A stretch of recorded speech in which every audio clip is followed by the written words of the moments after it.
Reflection of light.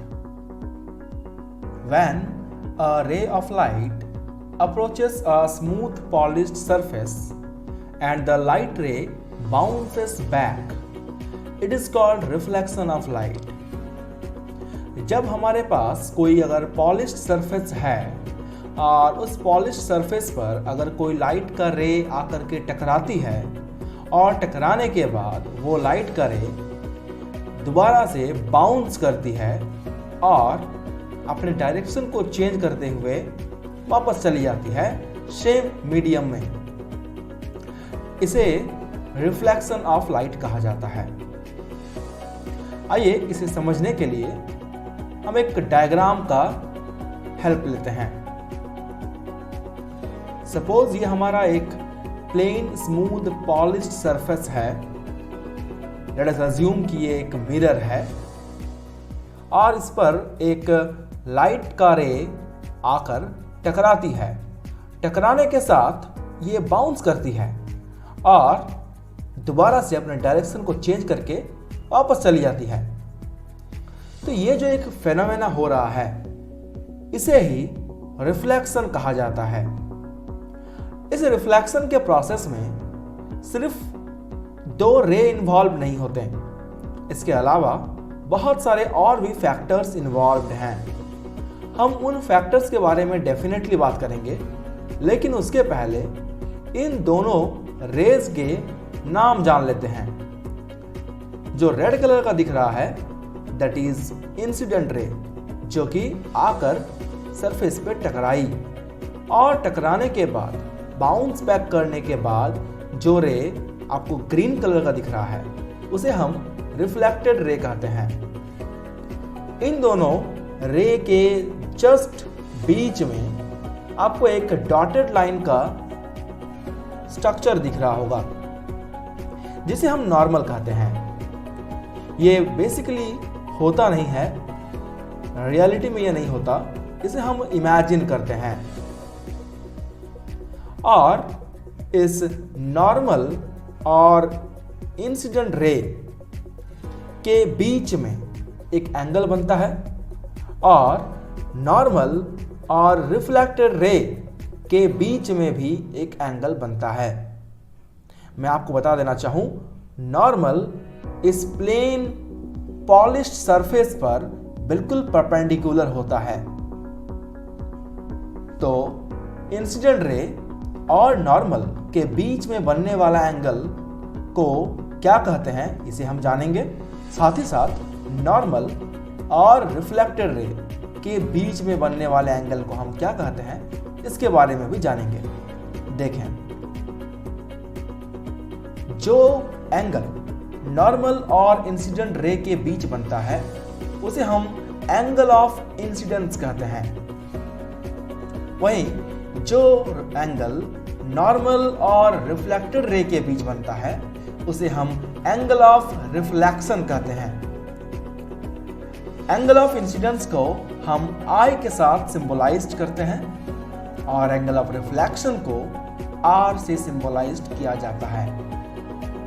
क्योंकि ये angle आई incident ray और नॉर्मल के एक पॉइंट पे मिलने की वजह से बना है, इसलिए इसे इंसिडेंट के रेफरेंस में एंगल ऑफ इंसिडेंस नाम दिया गया है।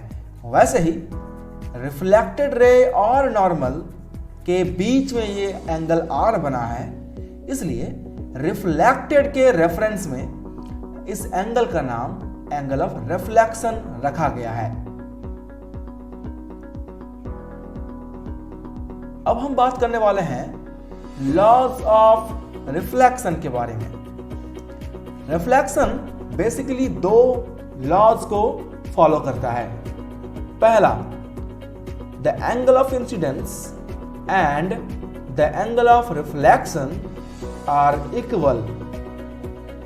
हमने अभी आपको बताया एंगल ऑफ इंसिडेंस और एंगल ऑफ रिफ्लेक्शन के बारे में। तो एंगल ऑफ इंसिडेंस और एंगल ऑफ रिफ्लेक्शन दोनों ही मेजरमेंट वाइज आपस में इक्वल होते हैं। दूसरा, the incident ray, the reflected ray and the normal to the surface at the point of incidence are in the same plane. इस point number 2 को समझने के लिए हम उसी डायग्राम को दोबारा से देखते हैं। देखें, incident ray, reflected ray and normal तीनों इस पॉइंट ऑफ इंसिडेंस, ये जो पॉइंट है यहां, इसे हम पॉइंट ऑफ इंसिडेंस कहते हैं। इस पॉइंट ऑफ इंसिडेंस में ही लाई करता है ये तीनों rays, incident ray, reflected ray and normal, तीनों इस एक ही पॉइंट पर लाई करता है, एक ही प्लेन में। सबसे इंपॉर्टेंट ये है कि ये सेम प्लेन में रहते हैं तीनों रेज। लॉज ऑफ रिफ्लेक्शन सिर्फ प्लेन सरफेस पर ही फॉलो होता है, ऐसा बिल्कुल नहीं है। Laws of reflection curved surface पर भी अप्लाई होता है।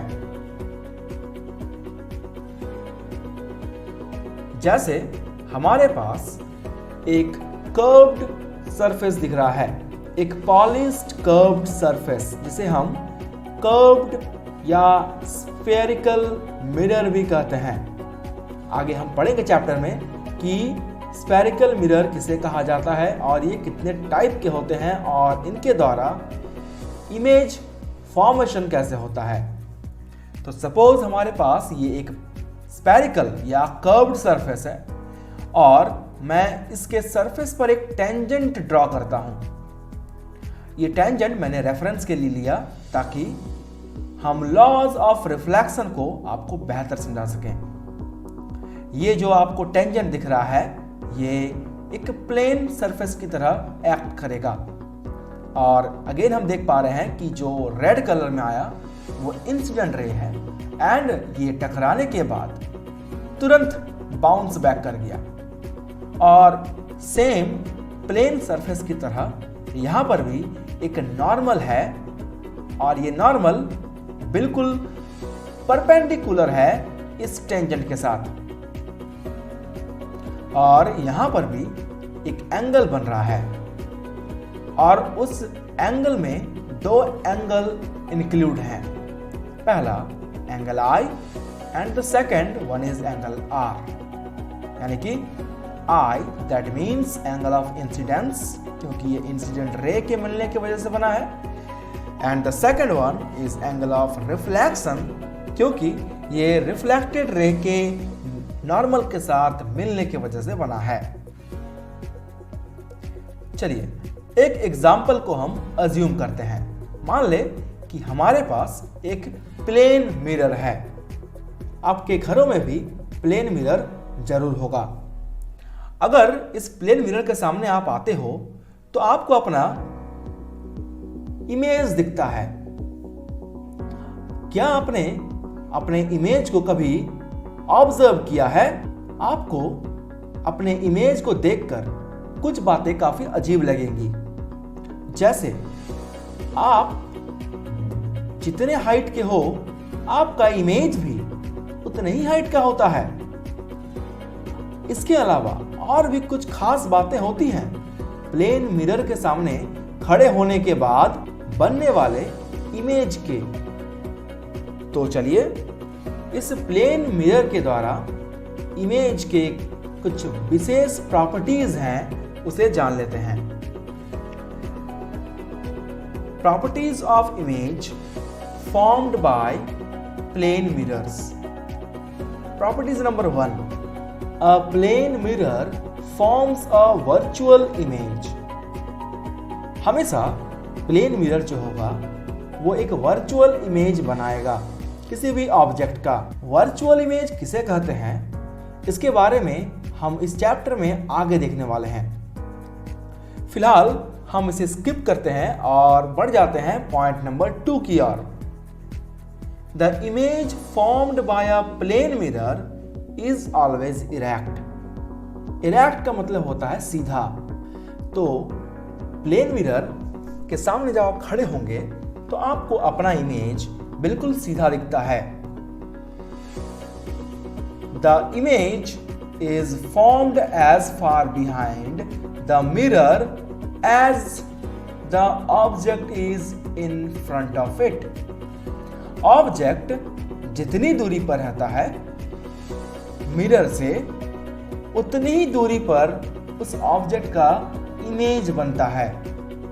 यानी ये लड़का अगर पीछे की ओर जाएगा तो ये इमेज भी पीछे बनेगा। अगेन ये लड़का अगर आगे आता है तो उसका इमेज भी आगे ही बनेगा। The size of the image formed by the plane mirror is equal to that of the object. Object का जितना साइज होता है, जितना हाइट होता है, इमेज जो कि उस ऑब्जेक्ट का बना हुआ उसका हाइट या उसका साइज बिल्कुल ऑब्जेक्ट के साइज के इक्वल होगा। And the last one that is very important, the image is laterally inverted. Laterally inverted का क्या मतलब होता है?